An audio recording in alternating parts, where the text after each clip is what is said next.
오늘 우리에서 하나님의 말씀은 요한복음 19장 1절부터 11절까지 말씀입니다. 제가 가진 성경 신약성경 180페이지 요한복음 19장 1절부터 11절까지 말씀입니다. 신약성경 180페이지 요한복음 19장 1절부터 11절까지 말씀 봉독할 때에 살아계신 우리 하나님의 음성으로 들으시기 바랍니다. 이에 빌라도가 예수를 데려다가 채찍질하더라. 군인들이 가시나무로 관을 엮어 그의 머리에 씌우고 자색 옷을 입히고 앞에 가서 이르되 유대인의 왕이여 평안할지어다 하며 손으로 때리더라. 빌라도가 다시 밖에 나가 말하되 보라, 이 사람을 데리고 너희에게 나오나니 이는 내가 그에게서 아무 죄도 찾지 못한 것을 너희로 알게 하려 함이로라 하더라. 이에 예수께서 가시관을 쓰고 자색 옷을 입고 나오시니 빌라도가 그들에게 말하되 보라, 이 사람이로다 하며 대제사장들과 아랫사람들이 예수를 보고 소리질러 이르되 십자가에 못 박으소서, 십자가에 못 박으소서 하는지라. 빌라도가 이르되 너희가 친히 데려다가 십자가에 못 박으라. 나는 그에게서 죄를 찾지 못하였노라. 유대인들이 대답하되 우리에게 법이 있으니 그 법대로 하면 그가 당연히 죽을 것은 그가 자기를 하나님의 아들이라 함이니이다. 빌라도가 이 말을 듣고 더욱 두려워하여 다시 관장에 들어가서 예수께 말하되 너는 어디로부터냐 하되 예수께서 대답하여 주지 아니하시는지라. 빌라도가 이르되 내게 말하지 아니하느냐? 내가 너를 놓을 권한도 있고 십자가에 못 박을 권한도 있는 줄 알지 못하느냐? 예수께서 대답하시되 위에서 주지 아니하셨더라면 나를 해할 권한이 없었으리니 그러므로 나를 내게 넘겨준 자의 죄는 더 크다 하시니라. 아멘. 샬롬. 샬롬. 예, 우리 밝은 얼굴로 옆에 분들 축복합시다. 하나님께서 우리를 사랑하십니다.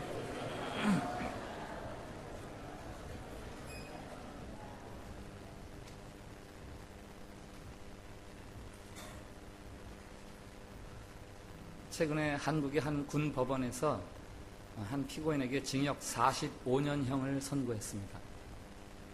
그가 부하 병사를 평소에 괴롭히고 구타하다가 죽음에 이르게 했다라는 그런 제목으로 징역 45년. 우리나라 군 법원에서 지금까지 선고된 형량 중에서 최고 긴 징역형이라고 그렇게 이야기하는데, 이 선고가 내려지고 보도에 의하면 그 죽은 병사의 유족들이 진흙을 법정에 뿌리면서 소란을 피우고, 그 어머니는 이런 나라에서 내가 뭐하러 사냐, 내가 이 나라를 떠나버리겠다 라면서 오열을 했다고 그렇게 보도하고, 그 보도를 들으면서 그 법정이 얼마나 소란스러웠을까 이런 생각을 했습니다. 그들은 소리내어 울지 않는다라는 책이 있습니다. 서울대학교 사회학자이신 송호근 교수님이 쓴 책이죠. 그 책의 표지에 보면은 그들은 소리내어 울지 않는다라는 제목 말고 또 한 줄의 문구가 들어있어요. 대한민국 50대 남자들 인생 보고서. 대한민국의 50대 남자들 울긴 우는데 소리내어 울지 않는다라는 이야기죠. 베이비 부모들입니다. 같은 또래들이 많아서 살아오는 과정들이 유난히 굴절이 많았던 그런 세대. 태어났을 때 국민소득 50불에 태어나서 지금 국민소득 2만 불 세대, 그 가파른 언덕을 숨차게 걸어온 그 세대. 어느덧 나의 50줄에 넘어서니까 이제는 가정에서 소외되고 사회에서 소외되고, 그래서 울고 싶은데 소리내어 울지 못한다. 왜? 위에 어른들이 계시고 밑에 다음 세대가 있으니 소리내어 울지 못하는 불쌍한 대한민국의 50대들이요. 그러면서 이제 그 책을 위로 삼아 이렇게 쓰는 거죠. 작년에 한국의 H그룹의 신입사원 입사를 위한 그룹 면접에서 있었던 일입니다. 토론 주제가 산업용 전기요금의 인상, 그것에 대해서 토론하시오. 굉장히 어려운 과제였던 것 같아요. 다들 머뭇머뭇거리는데 그 중에서 한 사람이 말문을 트기 시작합니다. 아주 논리적으로 자신의 경험까지 섞어가면서 이야기를 하는데, 그와 관련된 그런 업종에서 일을 했던 사람이에요. 그러니까 하고 싶은 말이 많지 않겠어요? 다른 응시자가 한마디 하려고 하면 이건 내가 전문가다 라는 투로 말을 끊으면서, 말을 가로막으면서 그 그룹 면접 시간에 거의 대부분을 그 사람이 독주하듯 이렇게 말을 했습니다. 결과가 발표되었습니다. 그 사람은 낙방했습니다. H그룹의 인사관리 1팀장님이 말합니다. 토론에서 내가 얼마나 많이 알고 있는가를 드러내는 것보다 더 중요한 게 있다. 다른 사람과 어떤 태도로 토론을 벌이느냐가 훨씬 중요하다. 그래서 그 사람은 아는 게 많았지만 떨어졌다라는 말을 하는 거죠. 우리가 알고 있는 것, 하고 싶은 말을 다 하는 것이 권리요, 잘하는 것이라고 이렇게 생각합니다. 그래서 흔히 다변을 능변이다, 다변이면 능사다 이렇게 생각을 하죠. 옳다고 생각하는 것, 내가 가르쳐주고 싶은 거, 고쳐주고 싶은 거, 내가 주장하고 싶은 거, 이거 말하는 게 좋다라는 거죠. 그러나 침묵은 금이요 웅변은 은이다라는 말이 있습니다. 말하는 것도 좋지만 때로는 침묵이 더 강한 메시지를 주는 커뮤니케이션 도구다라는 이야기죠. 나이가 들면 입은 닫고 지갑은 열어라 라는 말이 있습니다. 30 넘으신 분들 이상 잘 들으십시오. 나이가 들면 입은 닫고 지갑은 열어라. 무슨 말입니까? 인생 경험이 쌓이면서 하고 싶은 말이 많아진 거 아니에요? 이 경우 보면 얘기하고 싶고, 저런 케이스를 보면 막 이야기하고 싶고, 이 친구 만나면 얘기해주고 싶고, 저 친구 만나면 얘기해주고 싶고, 그럴 때 너무 말만 하려고 그러지 말고 지갑 열어서 밥 한 그릇 사주라는 거예요, 말 대신에. 그러면 훨씬 존경받는 시니어가 된다라는 이야기입니다. 말을 많이 하면 우리는 그 사람이 많이 하는 사람이다, 말을 안 하고 가만히 있으면 저 사람은 모르는 사람이다, 이렇게 착각합니다. 살아있는 사람이라면 말하면서 사는 게 훨씬 쉽습니다. 침묵하는 것보다. 왜냐하면 말하는 것은 참아야 되기 때문이에요. 말하지 않는 것은. 침묵은 살아있는 사람에게는 참는 것입니다. 오늘 본문에 두 주인공이 있습니다. 빌라도와 예수님이죠. 빌라도는 예수님을 재판하는 재판관이고 예수님은 재판을 받는 피고인입니다. 그런데 재판관인 빌라도가 안절부절 못하는 거예요. 안에 있다가 밖에 나갔다가 안에 들어왔다가, 오늘 본문에 보니까 더 두려워했다. 이미 그 전에도 그의 마음속에 두려움이 있었고, 재판이 진행되는 과정에서 점점점 더 두려움이 커져요. 누가요? 재판장이. 일반적으로 생각하면 피고인이 두려워해야 되죠. 재판장은 마음이 편안해야죠. 근데 거꾸로예요. 피고인석에 앉아 계신 예수님은 평안하시고 재판하는 재판관이 안절부절 못하는 거예요.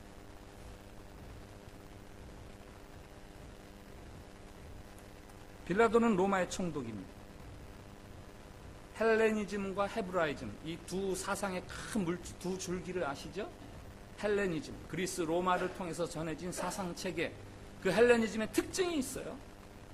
강한 것이 좋은 것이다, 많은 것이 좋은 것이다, 신은 강자의 편에 계시다,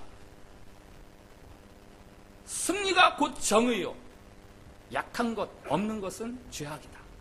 이게 헬레니즘 사상이에요. 빌라도는 그런 사상에 젖어 있는 사람. 그런 면에서라면 빌라도는 가장 힘있는 사람으로서 지금 평안해야 돼요. 그런데 그 자리에서 가장 힘있는 사람이 가장 두려워하고 있습니다. 거꾸로죠. 삶과 죽음의 기로에 서 있는 피고인 예수 그리스도는 평안합니다. 다른 사람들이 손으로 때리면서 평안할지어다 라고 했다고 하는데, 그러지 않아도 예수님은 평안하세요. 아무 저항 없이 묵묵히 침묵하십니다. 그 피고인 앞에서 힘센 빌라도가 무기력을 느끼고 당혹감을 느끼는 거예요. 일찍이 이사야는 이 법정에서의 예수 그리스도의 모습, 우리 예수님의 모습을 이렇게 말하고 있습니다. 그는 곤욕을 당하여 괴로울 때에도 그의 입을 열지 아니하였으며 마치 도수장으로 끌려가는 어린 양과 털 깎는 자 앞에서 잠잠한 양같이 그의 입을 열지 아니하였도다. 자신을 희롱하고 때리고 힐문하는 자들 앞에서 메시아이신 예수님은 아무런 저항이나 아무런 항변도 하지 아니하시고 잠잠히 침묵하셨습니다. 왜 침묵하셨을까요? 여러분도 침묵의 경험이 있으시죠? 뭘 몰라서 침묵한 거 말고 뭔가 하고 싶은 데가 있지만 침묵하는 경우가 있지 않습니까? 언제 왜 침묵하셨죠? 오늘 예수님의 침묵은 우리에게 무엇을 이야기합니까? 첫째, 예수님의 침묵은 예수님께서 하나님의 섭리에, 하나님의 뜻에 철저히 순종하고 있다라는 그런 의미예요. 예수님의 관심은 하나님의 뜻이 무엇이냐, 그리고 그 뜻을 어떻게 이뤄가느냐에 있지, 내가 얼마나 편안하고 내가 얼마나 안정이 보장된 그런 삶을 살아가느냐, 거기에 예수님의 뜻이 있지 않아요. 하나님이 지금 이 상황을 어떻게 생각하시고 내가 어떻게 행동하기를 원하신가, 거기에 예수님의 관심이 있습니다. 18장 36절, 오늘 말씀보다 조금 앞에 빌라도하고 주고받는 대화 이야기에서 빌라도에게 그렇게 말씀하세요. 내 나라는 이 세상에 속한 것이 아니니라. 내 나라는 이 세상에 속한 것이 아니니라. 잘 먹고 잘 입고 잘 누리는 표피적인 현상적인 그런 것, 거기에는 나는 관심이 없고, 깊은 감추어진 그러나 심오한 하나님의 뜻, 거기에 내 삶에 관심이 있고 내가 누리고자 하는 세계는 그 세계다. 오늘 본문 11절에 내가 너를 살릴 수도 있고 죽일 수도 있다, 왜 내 앞에서 말 안 하느냐? 라는 빌라도 앞에 주님이 그렇게 대답하시죠. 위에서 주지 아니하셨으면 빌라도 당신에게 나를 해할 권한이 없었을 것입니다. 큰 권한을 가지고 앞에 서 있는 빌라도 그 위에 더 큰 권한을 갖고 계신 분을 주목하고 계신 거예요. 이 재판장 있기 전 몇 시간 전에 예수님이 체포당하실 때 제자 중에 한 명 베드로가 칼을 빼서 저항을 했었어요. 그때 주님이 베드로를 만류하면서 그렇게 이야기하셨어요. 아버지께서 주신 잔을 내가 마시지 않겠느냐? 이 모든 말씀들이 지금 예수님이 이 상황을 아버지가 나에게 어떻게 하기를 원하시는가, 거기에 관심을 두고 가시는 것이지, 내가 어떻게 해야 내가 편안해지고 하는 거기에 관심이 있는 게 아니에요. 빌라도 뒤에서 보이지 않게 움직이시는 하나님 아버지, 그 하나님을 바라보면서 주님은 그 뜻에 순종하기 위해서 잠잠하신 거죠. 자신을 동요케 하고 자신을 혼란스럽게 하는 상황 속에서도 그 하나님에게 주목하면서 평안을 누리면서 잠잠하신 거죠. 오늘 예배 전에 찬양했던 찬양, 주 사랑 거친 풍랑에도 나를 잠잠케 하시네. 하나님에게 주목함으로 인해서 우리 주님은 잠잠할 수 있으셨던 거예요. 내가 주인 삼은 모든 것 다 내려놓고 내가 사랑했던 것 다 내려놓으니까 거친 파도가 내게 덤벼도 나는 잠잠하노라. 예수님의 침묵은 두 번째로 심판적인 의미를 가지고 있어요. 예수님은 그의 침묵으로 지금 빌라도와 유대인들에게 말씀하시는 거예요. 그들을 심판하고 계신 거예요. 예수님이 설교하시면서 가끔 그런 말씀을 하셨어요. 귀 있는 자는 들을지어다. 제가 중고등부 때 출석 부를 때 이름 부르면은 내 대신에 성경을 암송했어야 됐어요. 제 친구 하나가 암송을 못하니까 누구? 그러면 귀 있는 자는 들을지어다. 되게 외우기 쉬운 요절이니까.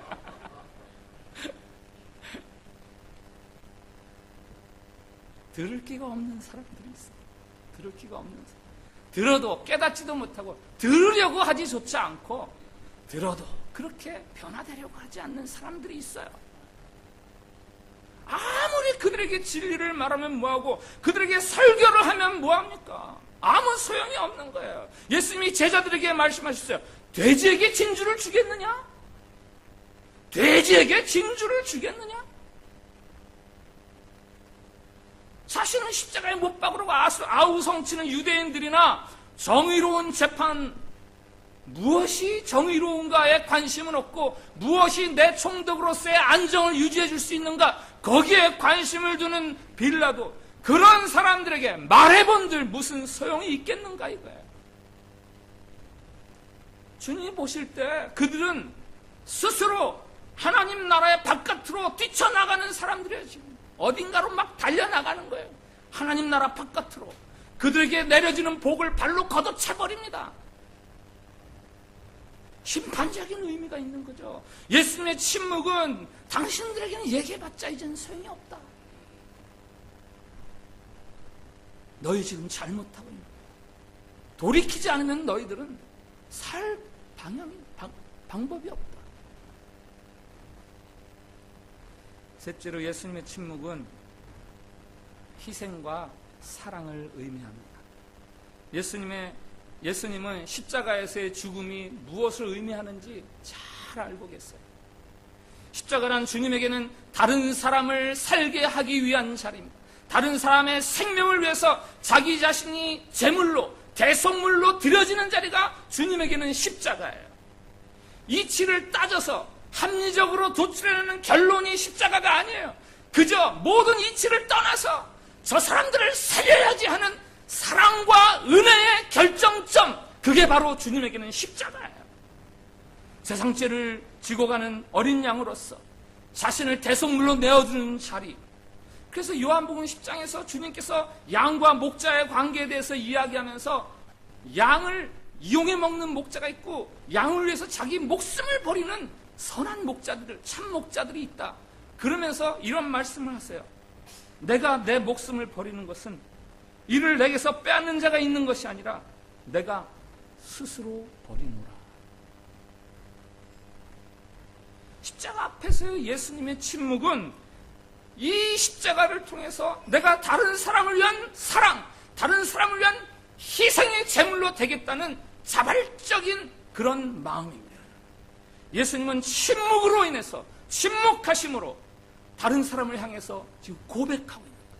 사랑의 고백을 하고, 내가 이런 수모를 당하기까지, 내가 이런 고초를 당하면서 아무런 저항을 하지 않기까지 내가 그대들을 사랑하노라.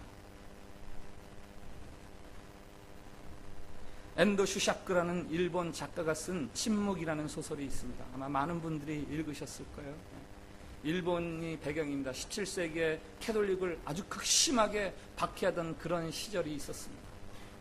주인공은 로드리고라는 포르투갈의 예수의 신부입니다. 예수의 소식이 전해지는데 일본에서 아주 존경받던 그런 캐톨릭 신부가 배교했다는 거예요. 배교. 도대체 이럴 수가 없는데 어떻게 이런 일이 있는가? 그 경위를 알고자 로드리고 신부가 일본에 들어가요. 그리고 그 캐톨릭 신자들, 지금 박해받고는 캐톨릭 신자들을 돌보기 위해서 일본으로 직접 들어갑니다. 아니나 다를까 박해가 시작되죠. 이리저리 도망다니고 쫓겨다니고 그러면서 신자들을 위로하고 격려하고 그러다가 마침내 체포돼요. 로드리고 신부에게 이야기, 배교해라. 그러면서 배교의 그 표시로 간단합니다. 예수님의 얼굴이 그려진 그림, 이거를 짓밟고 지나가라. 네가 이 그림을 밟고 지나가면 지금 저 죽어가는, 네가 사랑했던 저 신자들 지금 다 죽어가고 있는데 고문 닫고 막 비명소리가 들리고 바닷물 속에 빠져 죽고 이런 게 다 보이는 거예요. 저들을 살려주마. 이 그림을 밟아라. 그때 로드리고 신부님이 고민을 하는 거죠. 그러면서 하나님에게 항변합니다. 하나님, 도대체 하나님은 뭐 하시는 겁니까? 왜 침묵만 하십니까? 그러다가 마지막에는 그가 그림을 밟고 지나갑니다. 그에게 답이 왔어요. 하나님부터 답이 왔어요. 내 얼굴을 짓밟아라. 내 얼굴을 짓밟아라. 내 얼굴을 짓밟으면서 고통스러워하는 내 고통을 내가 알고 있다. 로드리고, 내 얼굴을 짓밟아라. 나는 사람들에게 밟히려고 이 세상에 왔다. 나는 침묵하는 것이 아니라 지금 고통당하는 나를 믿는 자들과 내가 함께 있는 것이다.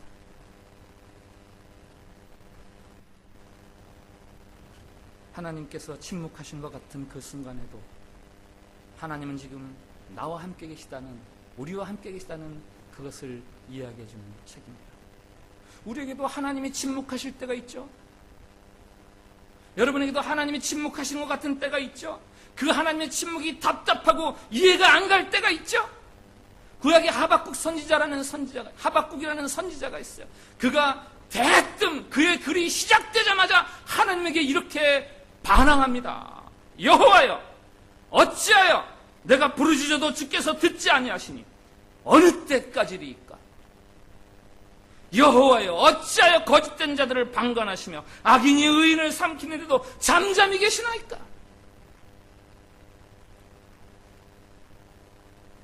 그러나 이 하나님의 침묵은 사실 우리 입장에서는 엄청난 사랑이요, 엄청난 희생인 겁니다. 하나님이 우리 앞에서 진정 하나님이시기로 작정하고 행동하시면 우리는 남아있을 자가 없는 거죠. 우리의 생각, 우리의 행동, 우리의 말 한마디 한마디에 대해서 하나님이 일일이 판단하시고 너 왜 이렇게 했냐? 이렇게 해야지. 왜 이렇게 했냐 하고 징계하거나 칭찬하신다 치면 우리는 우리의 삶이 얼마나 부담스럽고 우리의 신앙생활이라는 게 얼마나 무거운 멍해가 되겠어요. 하나님께서 그렇게 일일이 간섭하지 않으시고 침묵하시는 거예요. 우리에게 맡겨주시는 거예요. 우리가 스스로 하나님을 선택하고 하나님의 뒤를 쫓아갈 수 있도록까지 하나님께서 잠잠히 기다리고 계시는 거예요. 이거야말로 하나님의 은혜요, 하나님의 사랑인 거예요. 하나님께서 늘 이렇게 해라 저렇게 해라 지시하시면 우리의 믿음이 무슨 공로가 되겠으며 우리의 귀는 다 닳아버렸을 거예요. 창조주 하나님으로서는 피조물의 의지를 따라서 선택할 수 있도록 해주시는 것은 하나님으로서는 엄청난 희생이요, 포기요. 자기를 내려놓으시는 거예요. 여기 자식을 키워보신 분들 다 아시죠? 여기 자녀들도 있지만 자녀들 잘 들으세요. 부모님들, 자식들에게 이래라 저래라 말하는 게 쉽습니까? 침묵하는 게 쉽습니까? 뭐가 쉬워요? 네? 잘 모르겠어요? 말하는 게 쉽죠. 부모로서 자식을 보면요, 말하는 게 훨씬 쉬워요. 말하고 싶은데 참는 거 어려워요. 왜 참습니까? 자식을 배려해서, 자식을 사랑해서. 일일이 내가 다 간섭하면 이 자식은 망치는 거예요. 바르게 되는 게 아니라 망쳐. 그러니까 그냥 지켜보면서 그 아이가 스스로 분별해서 잘 해갈 수 있도록 지켜봐주면서 기도하면서 기다려주는 거예요. 이게 부모의 사랑이죠. 성질 같아서는 속에 있는 거 다 그때그때 내뱉고 싶은 게 우리들 본성이에요. 그러나 자식을 향한 사랑이 그것을 가로막는 거예요. 그렇게 하지 마라. 너가 참아라. 그러면서 우리의 자녀들이 우리의 사랑 속에서 자라나는 거 아니에요? 여러분, 부부간에도 마찬가지예요. 부부간에 남편이 아내에게 시시콜콜, 야 반찬이 뭐 이러냐, 여기다 뭘 넣어라. 집안이 왜 이러냐, 당신 옷차림이 왜 그러냐, 화장이 왜 그러냐, 일일이 그렇게 얘기 안 하잖아요. 그죠? 남자들 그죠? 예뻐서 안 하는 게 아니고 맛있어서 안 하는 게 아니라 사랑해서 안 하는 거예요. 사랑해서. 부인들은 어떻습니까? 당신 왜 양말을 이렇게 뒤집어서 벗어, 뭐 왜 이렇게 발톱을 아무 데서나 깎아서, 일일이 다 얘기 안 하죠. 그죠? 부인들. 왜 그래요? 사랑하니까. 말 100마디 하는 것보다 그저 저 사람이 뭘 하면 좋아하나, 그거 하나 보고 그거 하나 해주면 거기서 사랑이 변화되는 거예요. 하나님이 그때마다 우리에게 말씀하셨다면 우리는 벌써 1000번이라도 너무 벼락에 맞아 죽을 사람들. 그러나 하나님이 오래 참으셨기에 오늘 우리가 이 정도라도 하나님에게 아버지 그러면서 우리의 믿음을 고백할 수 있는 사람이 된 거죠. 그러나 하나님이 침묵하시는 것 같을 때 우리는 대단히 조심스러워야 돼요. 그분의 침묵이 혹시 심판의 침묵이 아닌지, 침묵의 소리에 민감하게 귀를 기울여야 돼요. 하나님이 말씀하실 때도 귀를 기울여야 되지만 하나님이 침묵하실 때야말로 혹시 내가 하나님으로부터 이제 완전히 버림받은 자가 아닌가? 귀를 활짝 열어야 됩니다. 신자로서 혹은 목사로서 해야 될 일이 있는데 하고 싶지 않을 때가 있고, 하지 말아야 되는데 하고 싶을 때가 있잖아요. 갈등하죠. 뭐가 하나님을 거스리는 건지 압니다. 그런데 우리는 연약함 때문에 그 일을 행합니다. 아니, 그 일을 하지 않습니다. 마음이 꺼림칙하죠. 아무 일도 안 일어나요. 아무 일도 안 일어나요. 아, 괜찮은가 보다. 하나님이 하하 하고 넘어가 주시는가 보다. No. 그렇게 하면 안 되죠. 혹이라도 우리의 연약함 때문에 그런 일이 내 안에 있으면, 이 일로 인해서 내가 하나님에게 완전히 버림받은 것은 아닌가. 이런 두려운 심정으로 다시금 하나님 앞에 귀를 기울이고 하나님 앞에 우리의 심정을 토해내야 되는 거죠. 때로 하나님의 침묵이 답답할 때가 있습니다. 특별히 마음 굳게 먹고, 내가 오늘 작심기도, 내가 오늘 철야기도 해야지. 내가 금식 3일 해야지. 금식 7일. 아니, 금식 20일. 아니, 40일 작정기도. 이렇게 하고 기도할 때, 기도가 딱 끝났어요. 그럼 하나님이 응답하십니까? 뭐 다 응답하시면 좋겠는데 제 경험으로는 그렇지 않으시더라고요. 때로는 그렇게 간절하게 마음을 다해서 기도했는데 하나님이 아무런 응답을 안 하세요. 답답해요. 그러나 그럼에도 불구하고 우리는 그 하나님을 신뢰하며 나아가야 되는 거예요. 그분의 침묵 속에서도 하나님의 뜻은 이루어지고 있는 거예요.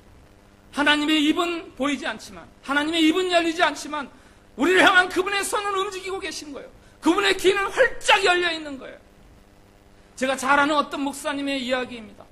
신학대학원 다닐 때 기도하면 늘 성령께서 감동을 주시고 기도를 응원해 주시고 기도에 기뻐하시고 때로는 반응해 주시고 말씀을 읽으면 새록새록 말씀을 새롭게 하시고 너무너무 좋아서 그렇게 주와 더불어 살아가는 삶이 좋았는데 어느 날인가부터 그 교제가 딱 끊어지는 거예요.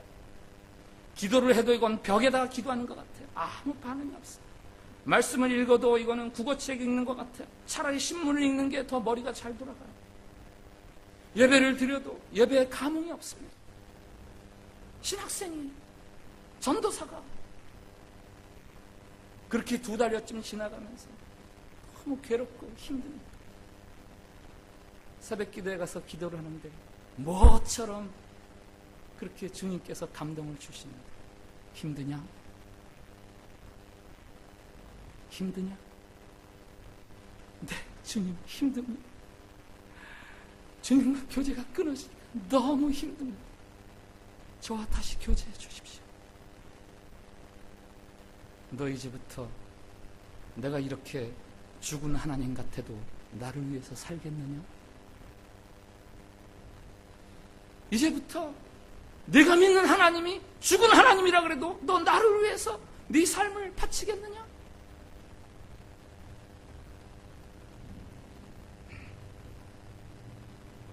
그 목사님이 통곡을 하며 울었어요. 네, 주님. 이제부터 주님이 내게 잠잠하셔도, 이제부터 주님이 내게 침묵하셔도 평생 주님을 위해서 살겠습니다. 네, 우리가 날마다 주님으로부터 음성을 듣고 격려를 받으면서 신앙생활을 재미있게 보람있게 하는 거, 이런 것도 참 좋은 일입니다. 그러나 하나님 쪽에서 아무런 반응이 없어요. 벽 같아요, 그냥.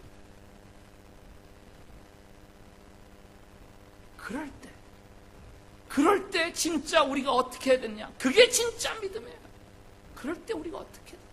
그럴 때도 하나님을 신뢰하면서 그의 뜻을 쫓아 살아가는 것. 그게 진짜 믿음이죠. 예배에 빠지는 사람들 전화하면 간혹 그렇게 대답하는 분들이 있어요. 예배 가봤자 뭐 아무런 감흥도 없고 뭐 은혜도 안 되고, 차라리 골프장에 가 있으면은 교회 가야 되는데 하고 예수님 생각하는데, 예배당에 가 있으면 잡생각만 나고 아무 생각도 안 나고, 차라리 골프장에 가서 예수님 생각하는 게 낫지. 네, 오늘 예배 드리시는데 이 예배를 통해서 여러분들의 은혜가 되고 감동이 있고 감흥이 있으면 좋지요. 그러나 오늘 기껏 예배 왔는데 아무런 감동이 없어요. 그럼에도 불구하고 다음 주에도 정해진 시간에 정해진 장소에서 하나님의 이름을 높이며 주를 찬송하는 그 예배야말로 진짜 믿음의 사람이 드리는 예배라는 것을 여러분이 명심하시기 바랍니다. 아침 큐티, 교회 봉사, 의로운 행동들 마찬가지예요. 아침 큐티 뭐 하다 보면 아무런 느낌이 없어요. 이거 그냥 무슨 습관 같아요. 습관. 일주일에 5일이 그냥 아무런 느낌 없이 큐티를 해요. 일주일에 딱 5일 하는데. 그래도 해야지 하면서 계속 하는 거. 이게 믿음이지. 큐티 해봐도 별 일 없어. 아무 유익 없어. 그러면서 멈추는 게 아니죠. 오늘 말씀 제목이 예수님의 침묵입니다. 우린 예수님의 침묵을 배워야 돼요. 먼저는 하나님 앞에서 침묵하는 법을 배우십시오. 이해가 안 돼도, 눈에 보이지 않아도, 손에 잡히지 않아도 이게 하나님의 뜻이구나 싶으면 그 하나님의 뜻에 순종하는 삶, 저항하지 않냐고, 거역하지 않냐고, 희롱당하고 손바닥으로 맞고 채찍질을 당해도 그게 하나님의 뜻이지 싶으면 그 안에서 침묵하면서 말없이 순종하는 그런 삶, 그 침묵을 배우십시오.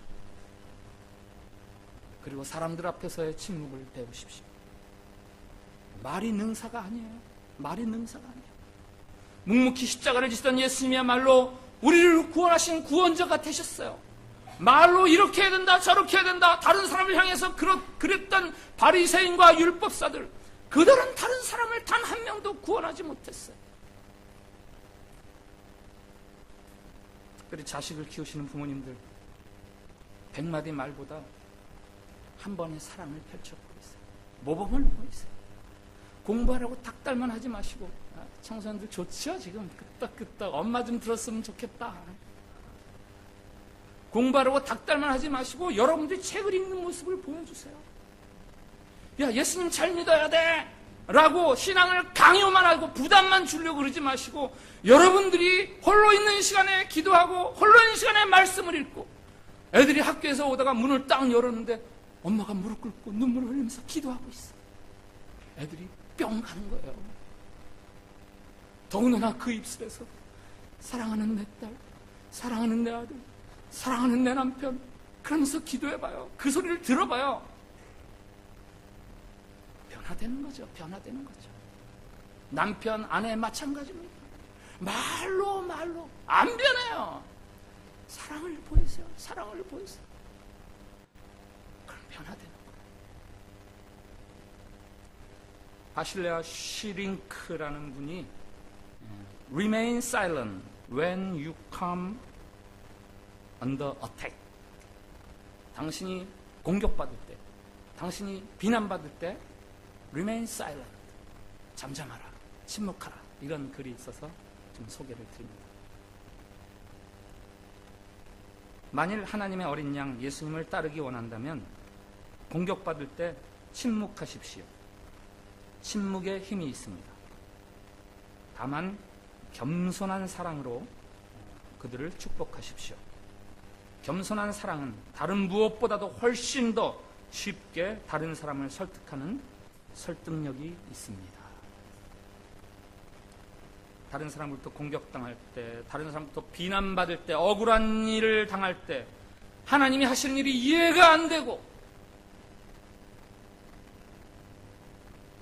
그럴 때 너무 많은 말을 하고 너무 극렬한 저항을 하기보다 그 속에서 오히려 잠잠하고 침묵하며 사랑을 보일 때, 그때 참된 믿음의 사람들이 되어가는 거죠. 그림을 몇 장 모았습니다. 한번 보시겠어요? 오늘 본문을 배경으로 해서 그린 히에로니무스 보스크라는 화가가 그린 그림입니다. 빌라도가 예수님을 데리고 와서 망토를 입히고 유대인들이 밑에서 아우성을 치죠. 그 다음 저 장면을 조금 클로즈업 했다고 할까요? 물론 다른 사람이 그린 그림이지만 빌라도가, 아마 빌라도인 것 같아요. 예수님 카르바지오라는 사람이 그린 그림입니다. 다음 좀 더 클로즈업, 다른 각도에서 저쪽은 빌라도인 것 같고 저쪽은 유대인인 것 같아요. 예수님 안드레아 만테냐의 그림입니다. 그 다음 이제 다시 또 이제 원거리로 와서 조금 넓은 시야로 보는 겁니다. 소란을 떨죠. 저 앞에 손가락질 하는 건가요? 앞에 나서는 사람, 침묵하는 사람 분명히 아니죠. 앞에 나서는 사람 분명히 뭔가 주장하는 사람이에요. 다들 뭔가 주장해요.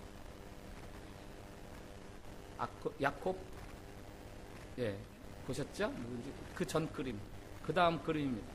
마일리 문카시 그림이에요. 자, 예수님이 지금 어디를 바라보고 계십니까? 아우성 치는 사람들 속에서 하늘을 바라보고 시선이, 예수님의 시선이 은혜가 되더라고요. 하늘을 바라보고 있어요. 자, 이 그림들 다 모아봤습니다. 이 그림들의 공통점이 있어요. 제목이 똑같습니다. 에케 호모, 라틴어예요. 우리말로 번역하면 오늘 빌라도가 얘기한 이 사람을 보라. 예수님을 십자가에 못 박으라고 외치는 유대인들 앞에서 빌라도가 3번 이야기합니다.